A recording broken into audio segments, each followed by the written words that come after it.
Ok, jóvenes, estamos aquí en el curso de electrónica industrial y vamos nuevamente a trabajar con el concepto de contadores o counter. En este caso, pues vamos a trabajar con lo que se conoce como los counter down. Ya la vez pasada habíamos trabajado con los counter up o contador ascendente o hacia arriba, y ahora pues vamos a trabajar con la otra versión, que sería el contador hacia abajo o contador descendente, o lo que le llamamos counter down. Prácticamente el concepto, si utilizamos nuevamente el formato o el modelo que utiliza el programa de Constructor, es prácticamente similar en términos de funcionamiento. La única diferencia es que ahora el conteo que hace el contador, valga la redundancia, pues es de forma descendente, no de forma ascendente. Pero nuevamente, si nos vamos al modelo que usa de Constructor, va a ser un dispositivo con 3 terminales. El terminal de entrada, ahora en el caso de Constructor, pues se escogería este modelo que dice D en la entrada, el otro decía U, de up, y en este caso down, la C que es de counter, en este caso pues la salida del counter, y la R que sería el terminal de reset. Así que nuevamente tiene una entrada, una salida y un terminal de reset. El funcionamiento en este caso, pues como mencioné, es que el dispositivo va a realizar un conteo pero de forma descendente, ¿ve? Desde el valor que se le coloca al dispositivo, en este caso al counter, que es lo que se conoce, como mencionamos la vez pasada, el preset value.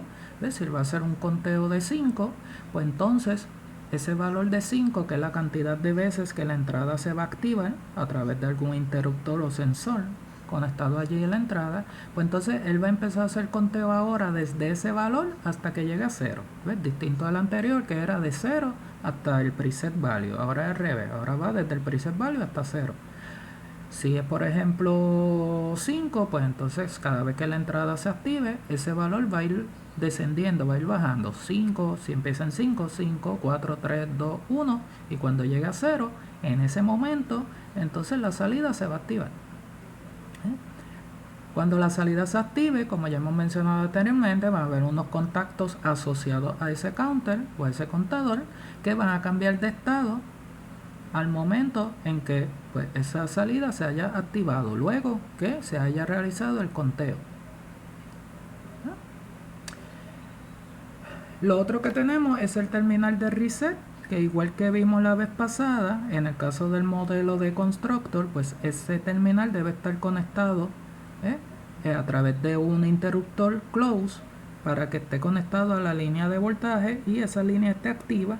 Y cuando ese interruptor entonces se active, y en este caso al ser normally close, pues al activarse quiere decir que va a abrir, rompo esa línea y entonces eso hace que se active el reset, y entonces el reset lo que va a hacer es tumbar el counter o apagar el counter, apagar la salida, y por consiguiente los contactos que estén asociados a ese counter pues van a regresar a su estado normal.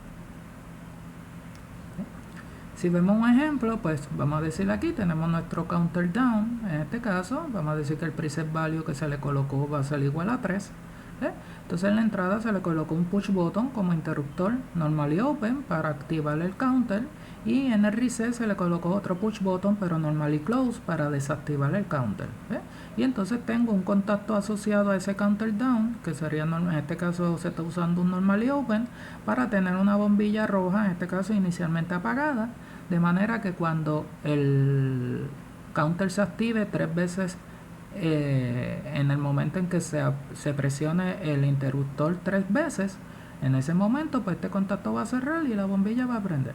La única diferencia es que cuando usted está viendo por ejemplo la simulación en el programa de Constructor, pues cuando usted presiona aquí la primera vez, pues entonces aquí va a bajar a 2. Él quizás no le enseña el numerito inicial, el 3. Entonces usted lo que va a ver es que con la primera vez que usted presione, pues va a ver que me va a aparecer un 2, porque ya estaba en 3 original y bajó a 2. Al presionarlo por segunda vez va a bajar a 1, y al presionarlo por tercera vez va a bajar a 0. Cuando entonces llegue a 0 el conteo, porque es descendente, entonces la salida se activa y este contacto, que es normally open, cierra y la bombilla prende. Al darle a este push button, abre, se activa el reset apago el counter y por consiguiente este contacto regresa hasta el abierto y la bombilla regresa hasta el apagado. Así que más o menos es el mismo funcionamiento. La única diferencia que usted vería en caso de una simulación es que el conteo debe de ir de 0, 1, 2, 3. En este caso iría al revés, de 3, 2, 1, 0. Si hacemos otra versión, por ejemplo, si queremos al revés, que la bombilla inicialmente está prendida y con el counter la apagamos, pues simplemente le conectamos aquí un contacto cerrado, de manera que nuevamente al presionar 3 veces el push button, pues entonces empezaría 3, 2, 1, 0. Cambia. La primera vez cambia 2, la segunda vez cambia 1, la tercera vez cambia 0. Cuando llega a 0 se activa la salida y en ese momento este contacto abre y por consiguiente la bombilla va a apagar. Cuando le doy a presionar este push button, abro aquí, el reset entonces apaga el counter y entonces el contacto regresa a estar cerrado y por consiguiente la bombilla regresa a estar prendida.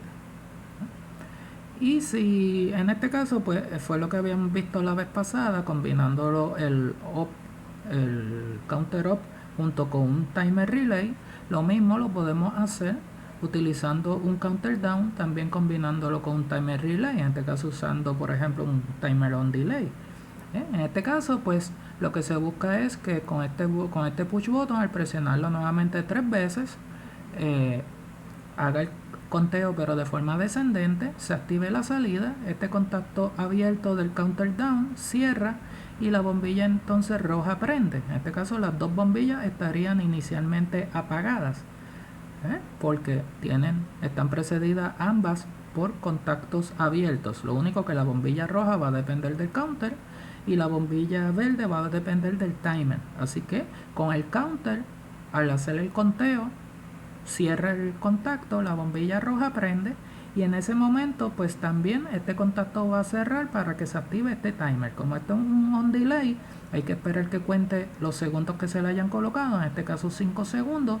Cuando pasen 5 segundos, entonces este contacto del timer que está abierto va a cerrar y por consiguiente la bombilla verde va a prender. Así que en resumen, al hacer el conteo del counter, la bombilla roja prende y luego 5 segundos después entonces es que la bombilla verde prende también. Así que primero prende la roja con el counter y 5 segundos después con el timer prende la verde. Al darle entonces al push button normal y close, el reset se activa, apago el counter y por consiguiente los contactos regresan a estado normal. Apaga el timer, este contacto también regresa a estado normal y ambas bombillas regresarían a estar apagadas. Y de ahí pues podemos seguir haciendo diversas variaciones. Si quiero que las bombillas actúen con el counter o con el timer, o ambas con el counter, o ambas con el timer, o una con el counter, y ya pues empezamos a hacer variaciones como hicimos en el caso de la programación con el PLC, que si lo programas con PLC pues ahí vimos varias variaciones que hicimos en el laboratorio.